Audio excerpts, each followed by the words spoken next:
Why he disappears, balancing fantasy and reality. Let's talk about something that many of you may have experienced. The sudden disappearance of a guy you thought things were going well with. One day, he's texting you, making plans, and the next, it's radio silence.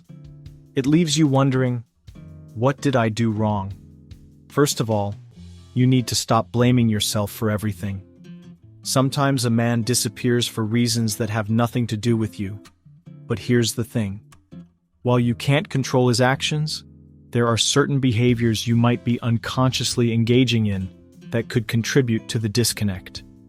And understanding those can help you avoid getting caught in these traps. One of the biggest traps? Building him up too soon. You meet a guy who checks off some of the boxes. He's funny, charming, and makes your heart flutter. And almost immediately, you start imagining his potential.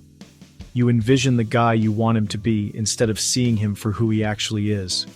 This is where things go off track. When we invest in an idealized version of someone, we start overlooking the little things that don't sit right, like when he cancels plans last minute or doesn't follow through. To avoid this, ground yourself in the present. Don't invest in a guy based on the future version you imagine. Invest based on how much he's showing up now. And if he's not meeting you halfway, that's a sign he may not be as invested as you think.